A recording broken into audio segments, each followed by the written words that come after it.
It's not easy preserving history, but it's almost always worth trying, and that is often the case with historic places. Bletchley Park is one of those sites, the name synonymous with one of the most famous developments in computing, the breaking of the Nazi Enigma encryption system by Alan Turing and a large team there during World War II, and about 100 yards away, the far more sinister Lorenz encryption system, also developed by the Nazis, was broken. But a funny thing happened on the way to Bletchley's immortality as a place. It fell into disuse and finally into near ruin in the decades after World War II. It was in the process of being broken apart and sold off with little public enthusiasm for its rescue, until a dedicated group of volunteers decided to stand their ground and save it. Dr. Sue Black is one of those volunteers, and in an ingenious social media campaign, she managed to rally hundreds of others to the cause. Together, they mounted a national effort to save Bletchley, and today it is thriving as a well-funded, or perhaps moderately well-funded, treasured historic place, just a short train ride from London, and hundreds of thousands of people now visit it and learn that story each year. It was a labor of love for Dr. Black, who is an accomplished computer scientist and academic by profession, and extremely active in encouraging women in computing and technical careers throughout Great Britain. She's been honored in multiple ways in Britain for all of these efforts, and most notably, Queen Elizabeth II awarded her the Order of the British Empire earlier this year in recognition. We're welcoming her today as the co-author of this brilliant new book, Saving Bletchley Park, and we're going to talk to her about that now. Please join me in welcoming Dr. Sue Black.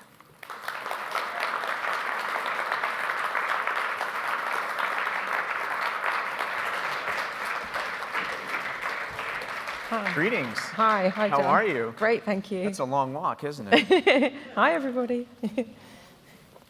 So great to have you here Thank you for inviting me. and to have a veteran of Bletchley Park. Amazing, absolutely amazing. I can't wait to get a selfie with you. Have you had a chance to meet many of the wonderfully remaining people who've worked at Bletchley during that historic time? Yeah, absolutely, I have. So I've, over the years of campaigning and all the stuff that we did, interviewing veterans at Bletchley Park, I've met quite a few, absolutely, and all of them just absolutely incredible people. I want to talk to you a little bit about how you got started in this campaign, this very successful campaign. But first, let me just ask you a little bit about your personal background, because we like to get to know our guests when they come. Can you just talk a little bit about how you got involved in computing and in technology? Sure. Well, I guess my favourite subject at school was maths, so I always loved maths, or math, as we call it here. Yeah. And yeah, I always loved math, and from when I was a kid. So, but actually I ended up leaving school at 16 and didn't go back into education until I was, I think, 26, by which time I had 3 children and was bringing them up on my own. I really wanted to provide for my kids, and I saw education actually as a way to earn more money to provide for my children. So I went to the local college near where I lived and did first a math course, and then that led me on to doing a degree, so to doing a bachelor's, and I chose computer science because computer science has got maths in it anyway, so there was still math in there, and also I just feel like computing is the future, technology is the future. I felt that then, that's like 30 years ago now, and I still feel like that now. So to me, I couldn't think of a better subject to study. Did you get some encouragement along the way? Did someone say to you, hey, Sue, you've got an aptitude for this. I think you really ought to pursue it? Well, I guess, yeah, during my degree, definitely, I had... it was quite hard, actually, because I had 3 children, and I was having to take my kids to school in the morning, drop them off at 9 o'clock, then I wouldn't get to the university till 10 o'clock, and then I'd have to leave again at 2 o'clock and go and pick my kids up from school and take them home. And, that was quite hard, because lectures went on till 6, and I was leaving at 2 every day. But the lecturers there really encouraged me, particularly my personal tutor during my degree, And, a couple of times I went into him crying, saying, I can't do it, I can't do it. Just because, it was quite hard with only attending half the lectures to actually keep up with everyone else. And, but, it all worked out in the end. Were there many other women trying to do the same thing you were doing? Not so many. It was about 10%. So. I'd say about 10% women. There was about 80-something in the class and about 8 women. So, and I think I was the oldest because it was mainly 18-year-old guys and a few over 18s, of which I was one. So I was kind of in a minority, but, I just loved it. I loved it. So it was difficult, but I loved it at the same time. So you were leaning in before anybody really started talking about leaning in. That's, I guess so, yeah. That's fantastic. Growing up in the UK, is the average at the time that you were going through school, were you told about Bletchley Park? Was Bletchley Park part of the conversation or anything people really talked about or were aware of? No, not at all. So, it's like I talk about in my book about the first time that I went up to Bletchley Park in 2003. And at that time, I kind of thought, Bletchley Park, I think that's where the code breakers worked. I didn't really know much else about it. In my head, I was thinking maybe about 50 old guys, like wearing tweed jackets, smoking pipes. I don't know where the pipes came from. Smoking pipes, doing the Times crosswords, and maybe a bit of code breaking on the side was kind of what was in my head. I don't know where that came from, but that's what I thought. So actually on the first trip up there, finding out that more than 10,000 people worked there just blew my mind completely, and that more than half of them were women, because I thought it was 50 old blokes. So, more than 5,000 women work there. And then, and young women as well, kind of from, I think, 16 or 18 upwards. So just so completely different to my preconception. And talking to other people at the time, they thought the same as me. So, I wasn't alone in that idea. That's what everyone kind of knew about it. It was just left out of our education. And what was the condition of Bletchley when you went there in 2003, when you first saw it? So it was quite run down. It's a big site. It's 26 acres, so it's a big site. And, there's the kind of iconic mansion house, and then also iconic the huts. And, some of the huts looked as if they were about to fall down. And, of course, during World War II, they were put up as temporary huts, temporary buildings. And that was 2003 is a long time after the Second World War, and there they were still there, not having had any renovation or anything in all of that time. So I just had this moment where I was standing, looking at one of the huts with like a blue tarpaulin over the end, and it looked like someone's, like a really big, but like someone's shed in their back garden that was, had been, I don't know, battered about and kind of left for years and years. So I saw that and then found out that the work that was done there had shortened the war by 2 years and that 11 million people a year were dying. So potentially the work that was done there had saved 22 million lives. And I just thought, how that's crazy. How can this place look like this when it's made such a fundamental contribution to, the peace that we enjoy in the world today? Is there a reason that it wasn't more celebrated, more remembered, kept up, turned into really the wonderful site that it is now? Why hadn't that happened up until then? So what I think is that because everything was kept secret, so those 10,000 people didn't say a word to anybody. So it was kind of written out of our history, really. It wasn't in our history book. So we kind of knew it was there, but didn't really know quite what had happened. Definitely didn't know the scale of what had happened. So no one had really talked about it very much. All the people that had worked there had signed the Official Secrets Act. So, and they'd kept to their word. They hadn't spoken about it. And I think that was that's the reason, really, because so no one knew about it, right? No one knew about the fundamental contribution, or maybe a few people. I think actually at the time during the Second World War, I think only 6 people in the world knew exactly what was going on there. So it was a victim of its own success, I suppose you could look at it that way. Well, it's pretty amazing that more than 50 years passed before any of those secrets really became known. You guys are pretty good at keeping secrets. Well, it wasn't just us, right? Because there were 300 US military there Yeah, as well. yeah. So, No, that's true. yeah. And so you got motivated to, as you said, for all the reasons that you just mentioned, you got motivated to try to do something to save Bletchley Park. How does one, as interested and motivated as you were, but a civilian, if you will, how does one get started on a campaign like this? Well, I guess I didn't actually know. So you know, I did my degree, I did a PhD in software engineering, I became an academic. By this time, I was head of a computer science department at the University of Westminster with no PR or campaigning background. You know, I didn't know about any of that stuff. And in fact, so you knew how to growing get up, things done. well, maybe I knew how to get things done. But I didn't know about how to PR or campaign or anything like that. So I went up there, I got upset about the situation. I just thought someone's got to do something about this. And I guess so the first thing that I did was I emailed all of the heads and professors of computing in the UK, because we're all on an email list. I sent them my photo of Hut 6 with the blue tarpaulin over the end, and said, we've got to do something about this. You know, we've got to save Bletchley Park.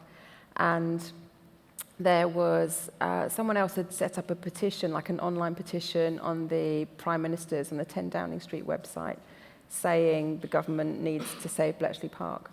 So I'd signed that petition, and I sent an email around to all the heads of professors in the UK saying, please sign the petition as well. Not really knowing what would happen. I was upset and thought something should happen, but I didn't know if everyone else would be. So I was amazed a few hours later to see, you know, all these famous professors' signatures on the petition, on the online petition. And so I thought, okay, it's not just me, you know, like all these amazing professors, Oxford, Cambridge, you name it, they'd all signed it as well. So that really gave me confidence that that my peer group cared about it as well, you know, it wasn't just me. So then, after that worked, with a colleague at work, we wrote a letter to the Times, because that's what you do in England. I don't know if you've got the equivalent in the US of writing a letter to the Times. It's called tweeting now.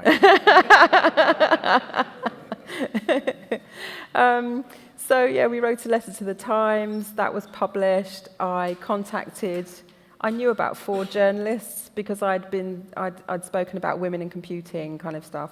So I knew about 4 journalists. I emailed all of them and said, please, can you help? We need to get the message out there. We've got to save Bletchley Park.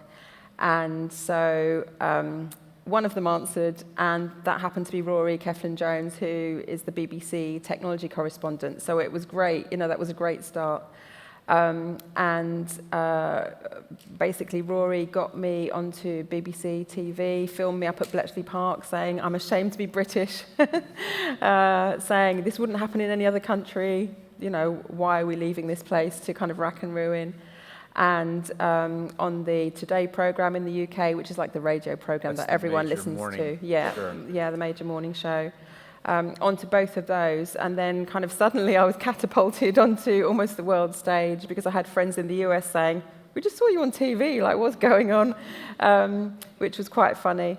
And so that turned out to be the beginning of the campaign, but I didn't know that's really what was happening at the time. I was just trying to make something happen. You were just trying to raise awareness of the fact that this needed to be done. Now, absolutely. I want to get into the details of the campaign here in a minute, but maybe it's helpful for you to explain to us that there's a difference between the way historic sites, heritage sites, get funded and supported in the UK and the way we might do things over here. Maybe you can't contrast those two things, but was there a particular reason that public funding or philanthropic funding for Bletchley had never really been considered up to that point?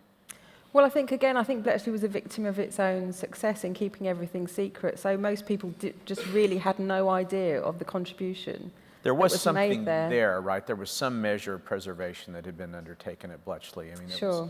Was that all volunteer at that point? Was there just no publicly funded effort at all for So it was mainly volunteers. So at some point, I think in the 80s, some local people, and found out what had happened there.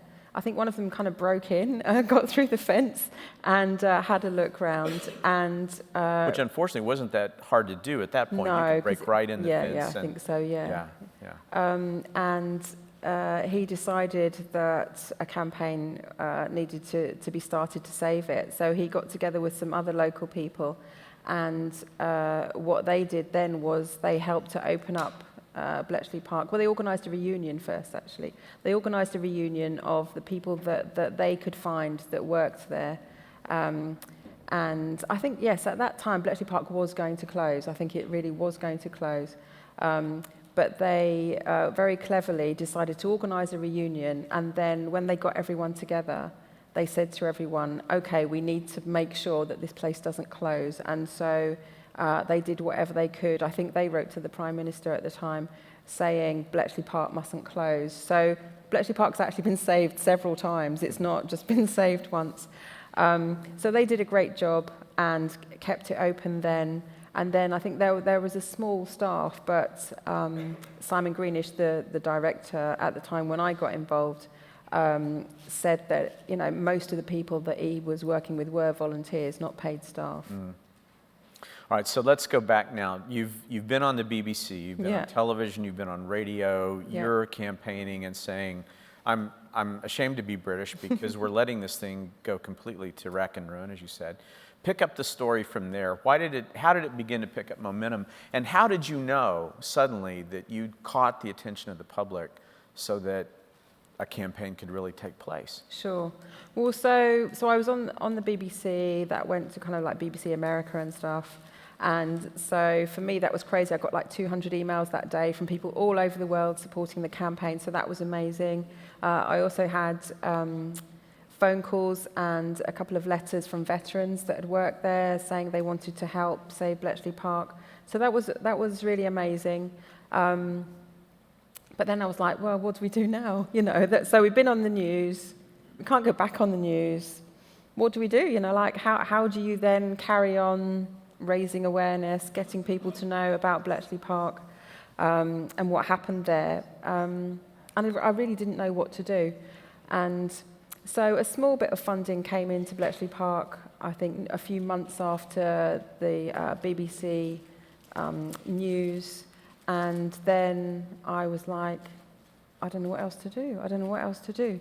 And then I was at a conference, and some people in the audience and the guy on stage were using Twitter. And the guy on stage said, who here's on Twitter? So I put my hand up. And I said to the guy next to me, it's rubbish, isn't it? Twitter's rubbish, isn't it? This was very early days for Twitter. This was 2008. Yeah, 2008. And the so iPhone like had 8 only years ago. been out for a year. I mean, we really weren't tweeting on very sophisticated we really weren't. devices at that point. So it was early days. So I said to the guy sitting next to me, it's rubbish, right? Twitter's rubbish.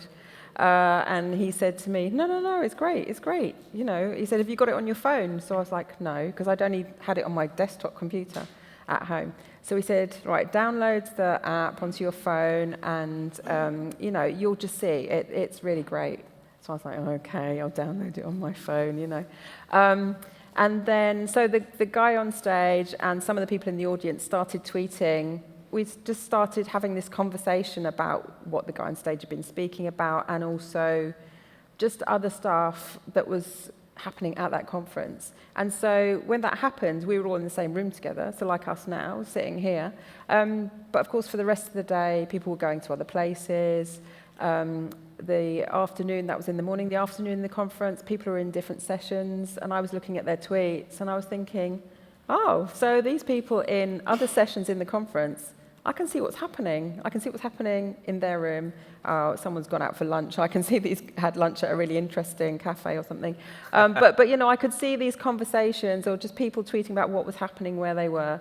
And it just kind of like suddenly dawned on me, oh, wow, so you can connect to people. You can see what's happening in other places.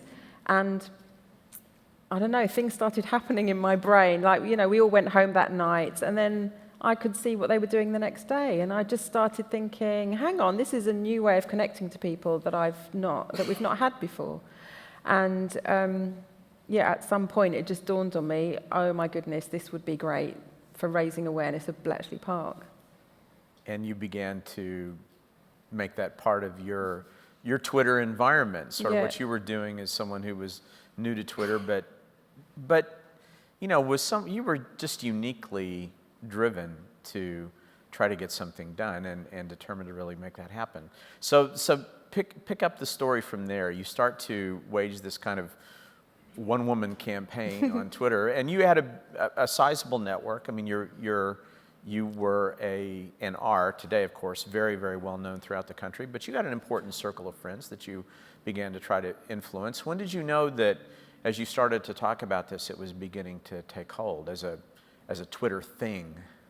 I guess it was really gradual. There were kind of particular things that stand out in my memory. So that conference was in December. That Christmas, we went away to Cornwall, staying on a farm somewhere. So me and my now husband and my daughter.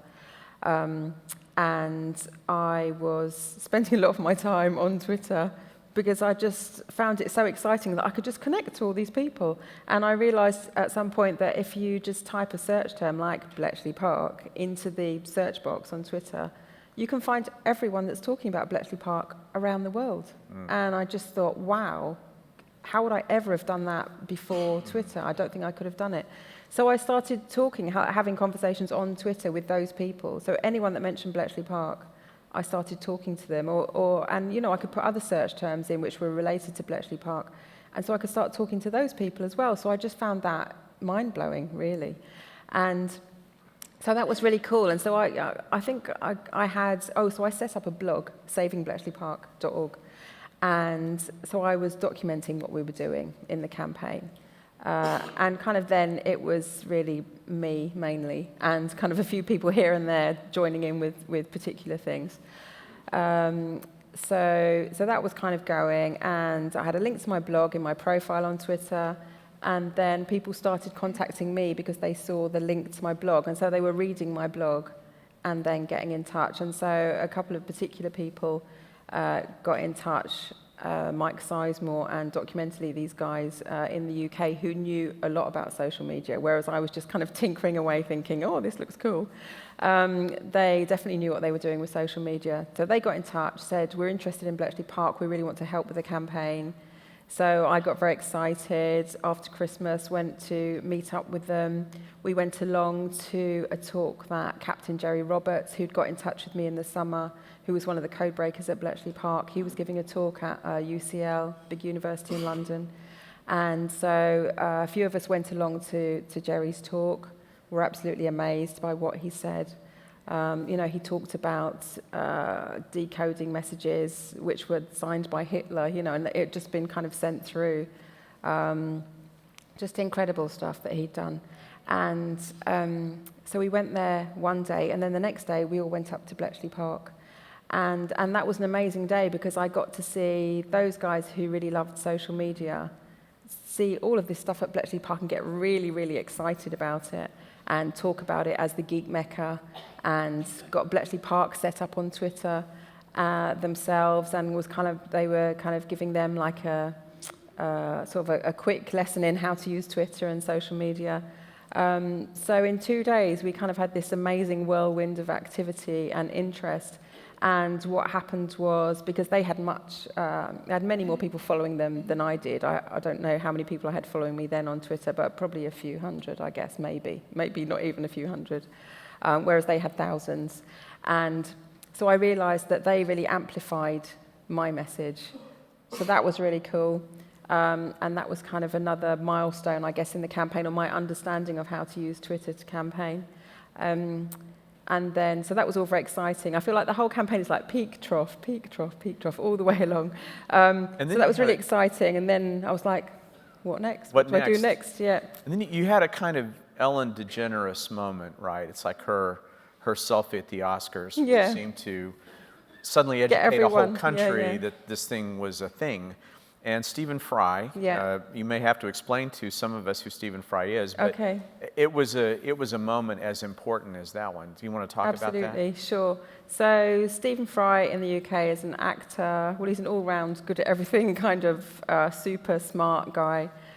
in the UK who's known as a national treasure. He's very funny as well. He's kind of been on British TV screens for, I don't know, 30 years probably. And like everyone loves him and he's really clever. And he's very funny.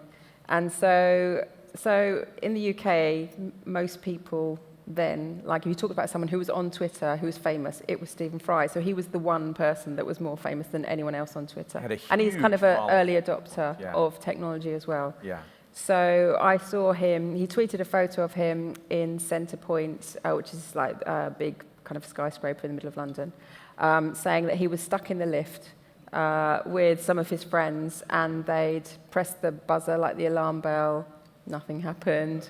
They'd phoned the number, which it said on the plate, nothing happened. So he decided to tweet a photo of himself, well, a selfie of himself and his friends, put it on Twitter and see if anyone on Twitter could help get them out the lift, which was funny. So I looked at this photo and I thought, hang on, Stephen Fry. And so he's also known as kind of like caring about history and that kind of stuff. Mm-hmm. So I just thought he must be interested in Bletchley Park. So I just Googled Stephen Fry, Bletchley Park. And there were quotes from him saying, you know, if Bletchley Park were to close, it would be like Nelson's column falling down, stuff like that. So I knew that he definitely cared about Bletchley Park. So I thought, well, maybe I should tweet Stephen Fry. So I looked, and actually he was following me, so I don't know how that happened, because who was I? But luckily he was following me, and so I could send him direct messages. I could send him private messages on Twitter. So I sent him about 3 private messages saying, if you get involved with the campaign, I'm sure it'll make a massive difference, you know, like please, please, please, please. I can't remember exactly what I wrote. And that was kind of late at night after a couple of beers, actually. So it was a bit of Dutch courage there, probably.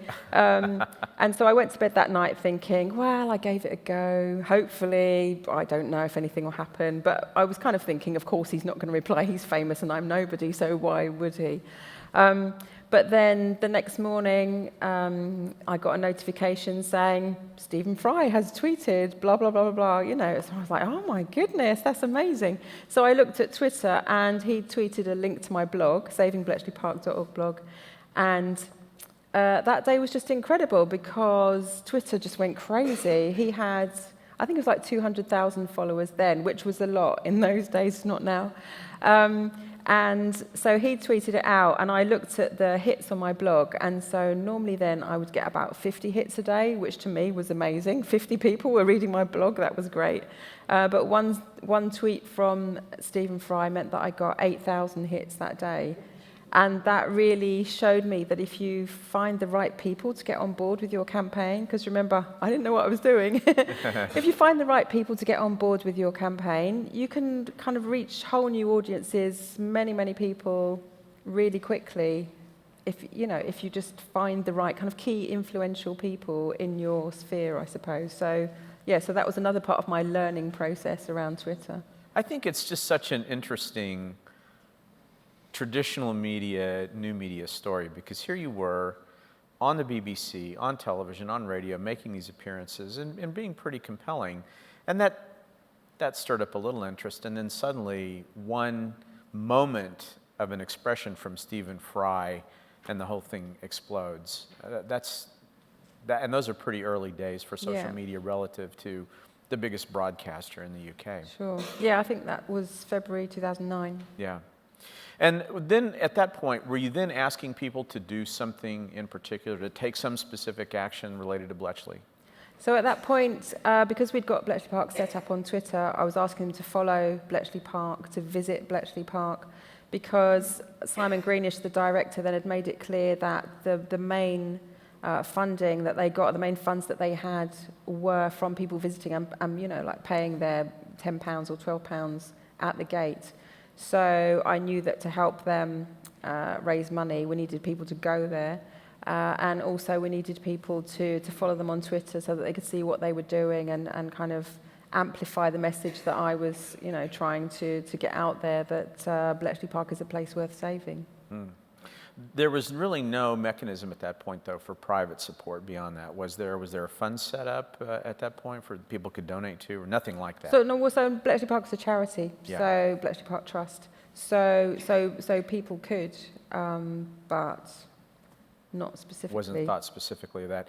And at that point, there was no public support through any of the big public funds, including the Heritage Lottery Fund, which we'll talk about in a minute. Nothing really coming into Bletchley at that point. Okay. So, and kind of as my profile kind of grew, I suppose, and so I wasn't just doing stuff on Twitter. So I was still head of department, computer science academic. I was going to lots of events and stuff, and everyone that I met at any tech event, I would say, as you know, not long after saying, "Hi, I'm Sue. You know, what's your name?"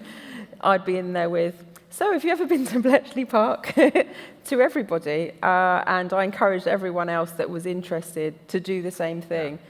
So it wasn't just on Twitter. So we did lots on Twitter, but actually, I think you were moving through some very influential circles of like-minded people who, if you could get them interested and really enlist their help, could make something happen. Absolutely, and I think actually so Twitter did make a massive difference, but I think it's all of it together. You know, kind of looking back, thinking about campaigning, I wouldn't just do one or the other. I wouldn't just do traditional media or social media. The two together work extremely well because they can both kind of feed off each other.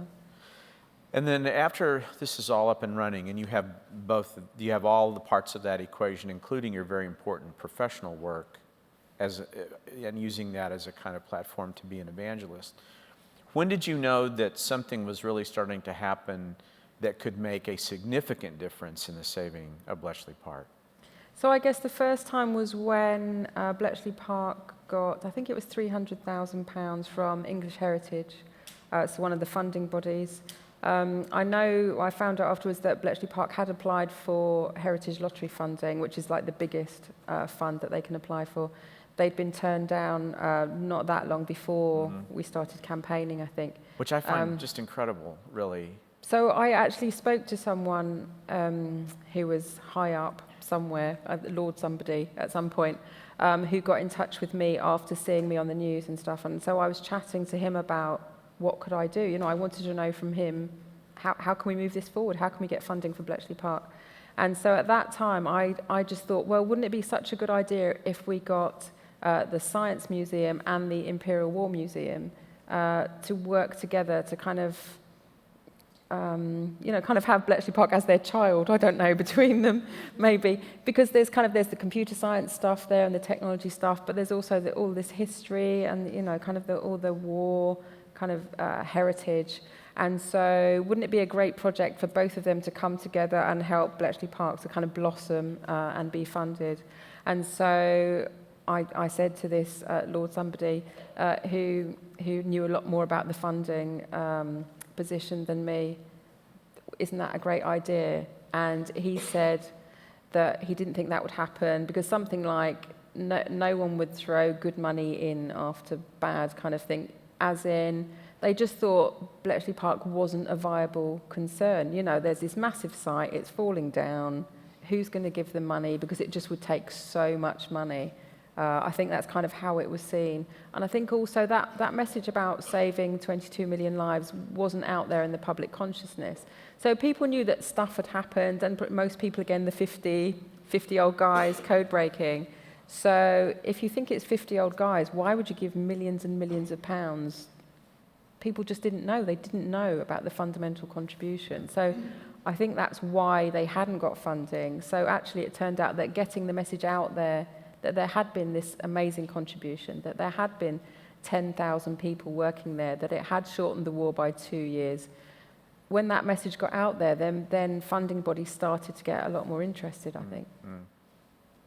Did it also help that some of the secrets were starting to be revealed at that point? It was about that time, it was during that decade that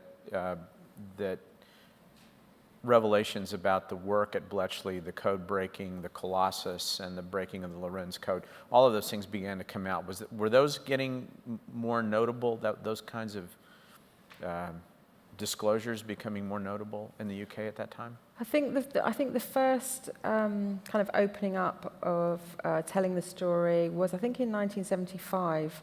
So that's before I knew anything about it at all. And so then people kind of knew that there was code breaking. So I think before 75, no one really knew about it at all, hardly. So that's when people started to know that code breaking had happened there. But I guess it had been gradual. I suppose I'd not really been part of that, I didn't know about it. So it wasn't really until lots of people started talking about it, really, that it kind of became better known. In addition to the happy allocation of money at the Heritage, at the Lottery Fund and English Heritage, there was also a very important effort to save Alan Turing's papers. And I wonder if you could just talk with us a little bit about what happened with those papers, how they were saved, and why it was so important that what actually occurred happened. So I think it was 2010 or 2011. Some of Alan Turing's papers came up for auction at Christie's auction house in London, and they were the list price was, I think, £300,000 to £500,000, and of course that's quite a lot of money. And so Bletchley Park really wanted to have those papers, but of course, they didn't have the money to repair the huts. They definitely didn't have the money to buy the Turing papers. I had conversations with the management there about could we think of any way that they would be able to buy them. And then a guy in the UK called Gareth Harfacree set up a Just Giving to try and raise money to help Bletchley Park buy the Turing papers. And he'd got about £20,000 towards that. But with I think about a week to go before the papers would be up for auction, it was £20,000. And so I knew that it wasn't going to go to £300,000. So I was kind of as usual, talking to everyone I knew and kind of casting around, trying to work out, well, what could we do? How could we find that money in, a week? So I ended up going to a talk in London, which was part of the Silicon Valley Comes to the UK initiative. And Megan Smith, who's now US CTO, was then a VP at Google, who was based down the road here. And so she gave a talk in London, and I just thought, Google, they've got a lot of money. As one does. Maybe if I talk to her, she'll be able to get some funds to help Bletchley Park buy the Turing papers. So at the end of Megan's talk, I went up to her and told her about Bletchley Park and Alan Turing, and said, do you think Google might be able to help Bletchley Park buy the Turing papers? And so she didn't really know about Bletchley Park then, and she wasn't alone in that. I think even 5 years ago, most people hadn't really heard of it in the US. So I had this conversation with her. She said, send me an email with all the details. So I sent her an email that night thinking, because I'd sent a lot of emails to lots of other people previously, and you don't always get an answer. I didn't know if anything was going to happen. But then a guy that also worked at Google called Simon Meacham got in touch with me through Twitter, just kind of randomly, not connected to that, and said, I'd really like to help Bletchley Park. He was from the UK, but working here in Mountain View as well for Google. And so he got in touch and said he'd like to help. So I said, I was just talking to one of your VPs today, Megan Smith. Do you know her? I told her all about Bletchley Park. And, can Google help buy the Turing papers? And so he said, leave it with me. So he had conversations with Megan. And kind of over, I think about 3 or 4 days, I had lots of very excited and exciting conversations with him where Megan, Simon, and other people at Google managed to get the Google board together over Thanksgiving that year to approve $100,000 for Bletchley Park to help buy the Turing papers. So that was very, very exciting. I think it was on the next Tuesday I went into the auction at Christie's. And it was incredible. It was like a film set. And Steve Wozniak was there as well, selling the Apple II, I think, or buying or selling. I can't remember. I was thinking about the Turing papers. But so there were loads of press there because Steve Wozniak was sat behind me. And so I sat there. And I'd never been to an auction before, so I didn't quite know how it all worked. And it was about the 20th lot in the auction. And I knew that Bletchley Park had this £20,000 from Gareth's campaign, Just Giving campaign, and this $100,000. So I knew that was about £100,000 altogether. And so what I was hoping was that everyone would let Bletchley Park buy the paper, because I knew they only had about £100,000. So then, the lot comes up and the auctioneer said, and the bidding begins at £165,000. And I thought, oh no, oh no. So they can't even bid. They can't bid because they've only got £100,000.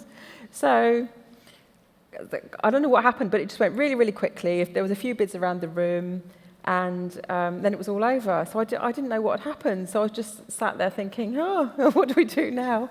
Did they get sold? I didn't know. So I asked, I was sitting next to Rory Keffin-Jones, the BBC technology correspondent who'd kind of been through the whole journey with me. He was sat there reporting on it for the BBC. And so I said, what happened? And he said, it didn't reach the reserve price. So I was like, what does that mean? I didn't know what any of it was. And he said, well, they haven't been sold because they didn't get to the level that the person selling them wanted it to get to. So I was like, well, what will happen now? And he's like, I don't know. So that was all that. It was all exciting. And then I was kind of, I don't know what's going to happen now. Megan and Simon from Google got in touch with me then and invited me down to Google offices in Victoria, so that's like a mile walk from where I was. So they said, come over for a cup of tea. I could meet Megan again and just see what the situation was. Could any of us do anything? So I walked down there. And what I hadn't realised was that they were going to walk me straight into, a room like this full of engineers, software engineers, and put me, 2 minutes after I was in the room, they were gave me a microphone. Sue, tell us what just happened. So I was like, I was at the auction and blah, blah, blah, blah, blah, blah, blah, and we didn't get them. So I ended up chatting to all these software engineers and then chatting to Simon and Megan, trying to work out what to do. And in a nutshell, what happened was over the next, I think, 3 months, because they hadn't been sold, Simon Greenish, so the CEO from Bletchley Park, and I think probably some representation and help from Google and the UK government, so the Prime Minister started talking about it.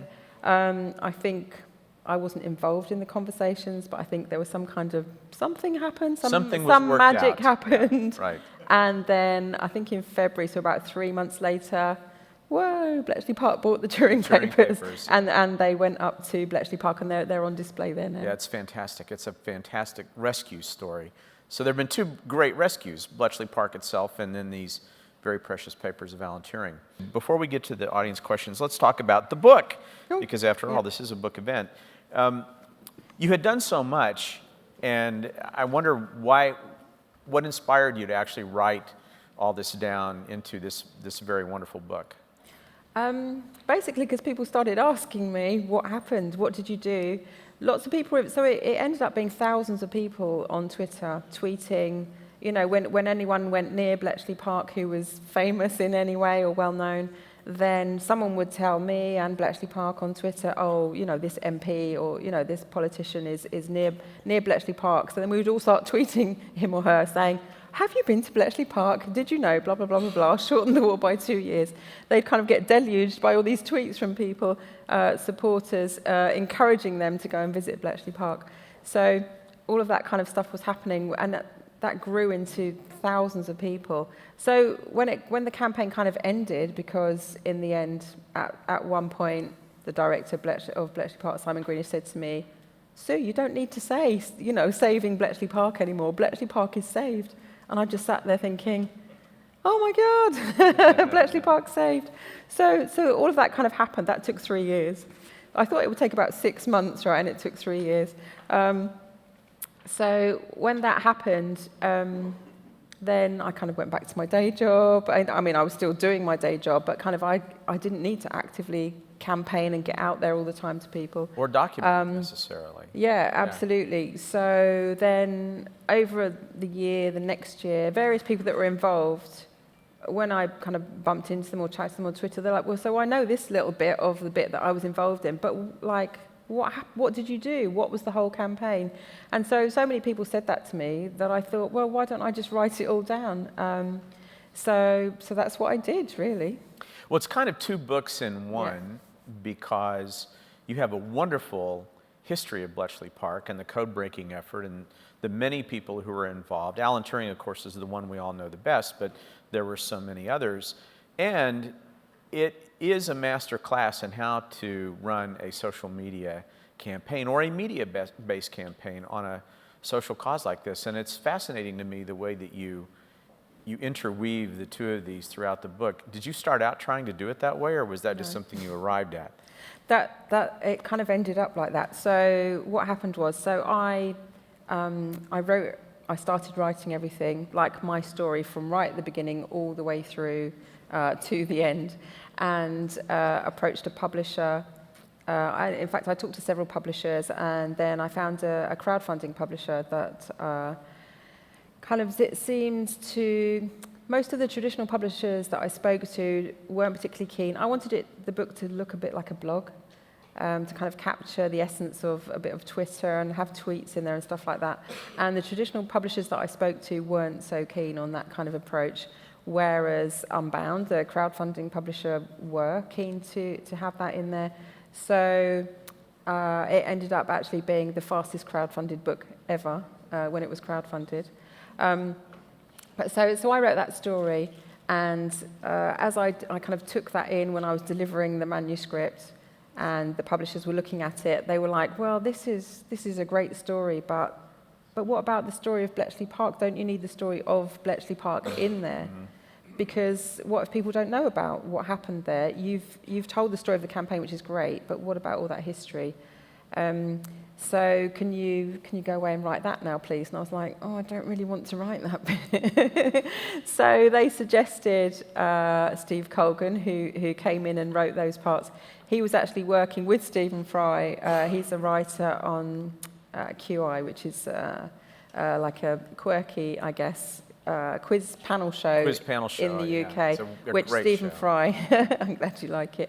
Stephen Fry was the host of that, and Steve Colgan, who wrote these parts, was one of the researchers. So he would kind of like write the scripts and do some of the research for the programme. So very good at doing research and writing stuff up in an interesting way. So they suggested that he could write those parts. And by then I was friends with him because Steve was writing a book for the same publishers. So that just worked really well. And Steve was very happy to go away and write that part. And then when he'd done that, I took my manuscript and his manuscript and spent a day sitting in a cafe going, all right, let's put that bit there, that bit there, that bit there, kind of like splicing the two together into a book. It's interesting that you only spend a day doing that, because if you read the book, you'd never know that it wasn't conceived that way in the beginning. It took me weeks to do that. Yeah, there you go. That's what I was waiting for. Good. What did you learn that you didn't know about Bletchley in the process of these years of doing all this? Were there interesting bits about Bletchley that, beyond the numbers that you've given us, that you thought were interesting? Well, so many stories. I mean, my favourite story from Bletchley Park, which is not about code breaking or it's not a very intellectual story, I'm afraid, but it just made me laugh and made me think about the age of the people working there, because of course they were mainly young people, like 10,000 young people working there. My favourite story is the one of I got invited to. There's an Enigma reunion every year. I think maybe you've been to those, where all the veterans are invited to come along for the weekend, and there's talks and all sorts of stuff going on. There's also a dinner the night before, and so one year, I think about 2010, I got invited to that dinner. So, I was so excited to be at a dinner with about, 100 veterans in a hotel down the road from Bletchley Park. So I was at this dinner and I started chatting to, it was mainly ladies that were there, about what they'd done when they'd worked there. And then we kind of got talking about what they'd done outside of work and, what they'd done in their spare time, because it was a pretty hard life, I think. and having to keep everything secret all the time. And so I sort of wanted to know, they were young people, like what do they get up to outside of work? And one of the ladies said to one of the other ladies, "Oh, do you remember that time that we nicked a vicar's bicycle to go to a dance?" And so I don't know if you know what nicked means, but it means stole. So we stole the vicar's bicycle to go to a dance. So I said, "Oh yeah, that's the kind of story that I'm interested in. What else did you get up to?" And one of the ladies told me the story of. So lots of the women that worked there were billeted out, so they lived at Woburn Abbey, like a big stately home 20 miles away. And so they lived there, and then they kind of bussed into Bletchley Park to work and then went back to Woburn Abbey. So apparently the local RAF station couldn't work out why some of the planes, some of the pilots were flying low over Woburn Abbey, because there was no need for them to do that. And eventually they found out that in the summer, some of the women stationed living in Woburn Abbey were sunbathing topless on the roof of Woburn Abbey. And so the pilots were kind of swooping down to try and get a look at them without their tops on. So yeah, I'm sorry it's not a really intellectual story, but that actually is my favourite story. That's wonderful. It's an absolutely wonderful story. All right, so let's go to some of the questions. Actually, the most requested question, I think, that they want us to ask is, how many of you have visited Bletchley Park? Raise your hands. Oh, cool. Nice. Yeah, it's really good. That's wonderful. That is a great... That's better than most UK audiences. A great turn. Are you surprised? Done. Thank you. Yeah. Very pleasantly surprised. That's great. Yeah. No, that's great. This is a great question. Why was the code-breaking activity at Bletchley Park kept secret so long after the war? I think it's partly because Enigma machines were still being used, I think, during the Cold War. So I think that they were still being used in Russia. And the UK government, at least, or the Allies, wanted to carry on reading the messages, and nobody knew that they could do that. So, of course, if they'd said, "Oh, we cracked the codes," then no one would use the Enigma machine or the Lorenz machine or any of those machines anymore. But because they were still being used, I think that's why. How much of the original equipment that was available to the code breakers there, how much of that was still on site, and how much of that was preserved as part of this whole effort? Well, so the story goes that Churchill said that all the machines needed to be broken up into pieces of less than the size of a fist. So I think the whole effort at the end of the war was to take everything apart into very small pieces. And some people have said that it was then buried. I'm not sure if that's true. But I think a couple of the machines were taken to GCHQ in the UK to kind of carry on breaking the codes. But when I first talked to people about that, they said all of the machines were destroyed. And then so it's only some years later that someone said, "Oh no, actually, a couple were at GCHQ." Okay. We have multiple questions about the imitation game and the accuracy of it. Yeah. Were you involved in it at all? No, not at all, no. I tried, so because I kind of have my scouts on Twitter, right? So as soon as anything was happening around that, I knew about it. And I remember one particular day when there was I don't even know what they're called, but the company that kind of scouts out locations, whatever that's called. They were in the UK from the US and looking at different sites around the UK. And so, like my spies on Twitter were telling me that they were in London, and then they were visiting different stately homes in the UK.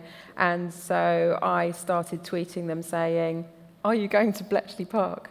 Because they hadn't actually gone to Bletchley Park yet. And I was a bit worried that they wouldn't even go to Bletchley Park to kind of have a look. So in the end they did go to Bletchley Park. And yeah, so kind of throughout the whole thing, I felt like I had my spies out there, like telling me what was going on, but I wasn't involved in any way apart from just trying to get them to go to Bletchley Park and make sure they actually visited. But it has had a significant impact on interest in and attendance at Bletchley, hasn't it? Yeah, absolutely. Yeah, so the visitor numbers went up dramatically after the film. Yeah, I was there last summer, and Simon was telling me that visitorship had jumped from 150,000 to 300,000 a year. Great. Just simply on the strength of the movie. Yeah. And they've done a tremendous job capturing sets and costumes and other things used in the film, and there's a whole exhibition there simply on the movie itself, which I thought was a really nice tie-in. Let me ask you a question. There are several questions or versions of this. How do you end your involvement in a project like this? I mean, this becomes all-consuming for such a long time, and then suddenly there has to be an end, or does there? Did you finally say, okay, I'm done with Bletchley now, I'm moving on to something else? I guess I just gradually faded away. I think, so, we had that meeting where Simon said, you don't need to say saving Bletchley Park anymore, Bletchley Park is saved.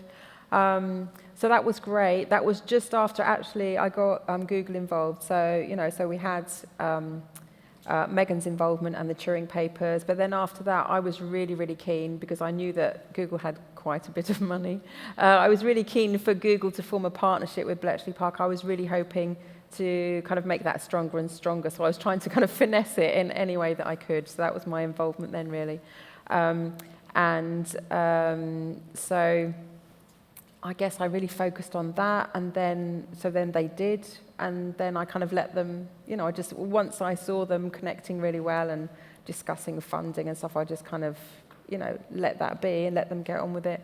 I still kind of carried on talking to other tech companies, but I guess gradually just kind of like moved into the background because I wasn't really needed anymore.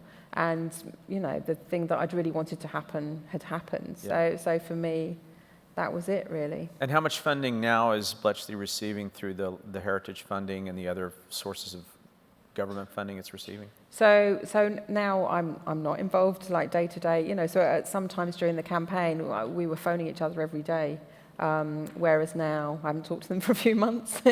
So I'm not actively involved anymore, which is great because I don't need to be, right? Because they're fine. They got 4.1 million from Heritage Lottery.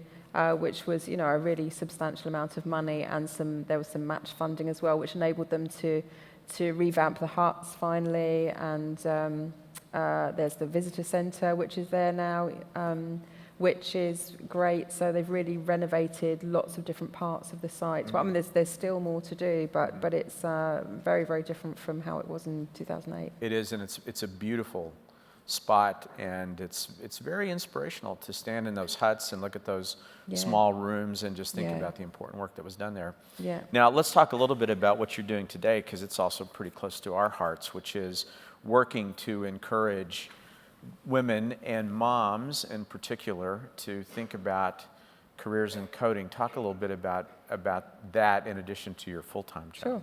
Okay, cool. Well, so I think at the end of the Bletchley Park campaign, I think maybe I've got a campaigning personality, which is I've kind of realised that over the years, because I'd done all this kind of women in tech stuff. Then I found out about the Bletchley Park situation, so that I was kind of full on campaigning for that. And then when that was okay, I was like, well, what do I do now? I've got my 3 kids and I've got my job. I need to do something else. So I guess probably about 5 years ago, I think now, I think I possibly had a midlife crisis as well. Not just the end of the Bletchley Park campaigning, but I was kind of thinking back, I think, to, so like now I'm in my 50s. I was thinking back to when I was doing my degree and how education and technology really changed my life. I mean, we went from living in poverty for several years to being able to afford to pay the bills, which actually for me is the best thing that ever happened kind of in that whole journey, was just being able to pay your bills and not worry about the fact that you might not be able to buy any food is an amazing feeling. So kind of doing my degree, then PhD, becoming a full-time academic, having a salary, having a successful career has just been absolutely incredible. and it's completely changed our whole fortunes, not just me, but my children as well, who are now like grown up in their 30s and all successful as well, which is fabulous to see. So I think that, yeah, I possibly had a midlife crisis because then I was okay, right? So I was fine. I'd had a great career, was still having a great career. My kids were all fine. Bletchley Park was fine. Everything was fine. What am I going to do now? I think I had a bit of a midlife crisis. So I thought, well, what do I want to do? I want everyone to understand how important technology is, how it's changing the world, how we all need to know about technology, just the basics even, so that we can kind of take part in the digital revolution that's happening. And so I started actually by trying to work out how to educate everybody in the world in technology. No small feat. No. So of course that was impossible for me to do as one person. So I kind of realized after a while, okay, that's just too broad, it's too broad. And lots of people said, you know, find your niche, find your niche. So I started running workshops with kids, doing kids and coding, and like stuff like app design and stuff with Raspberry Pis, kind of all sort of techie computing stuff, trying to get kids excited about it. And then we invited the parents in to see what the kids have been doing at the end of the day. So we like took over a whole school day in a school. And I noticed when the parents came in that when we tried to get them involved, in general, not everybody, but in general, the dads would kind of step in and get involved with what the kids were doing, and the mums would kind of step back and kind of like, no, I want my children to do it, but, you know, I don't want to take part. So that kind of, I think, started me thinking, and that, along with finding out that the main factors that influence a child's attainment in maths and English in the UK anyway, at age 11 are the mum's education and the home environment. So they're the main sort of contributing success factors to kids doing really well at school. So I just thought, well, if we could just teach the mums about technology, get the mums excited about technology, then we not only change the mums, but we change the whole family. And I kind of thought, and then also we'll create female role models, which is good because I've kind of been banging the women in tech drum for a long time as well. So I guess it kind of ticked lots of boxes for me to focus on doing stuff with mums. So I set up an organisation called Tech Mums and put together a program which is like 5 modules where we do like basic IT skills, app design, web design, social media, staying safe online, and then a bit of coding in Python. Because I think everyone should know the basics of just how software works, you know, and what it is, what software and hardware are, that kind of stuff. And then I got the program accredited by eSkills in the UK, so mums go through the program. It's just 2 hours a week. It's a kind of really boost confidence and teach some basic skills kind of program.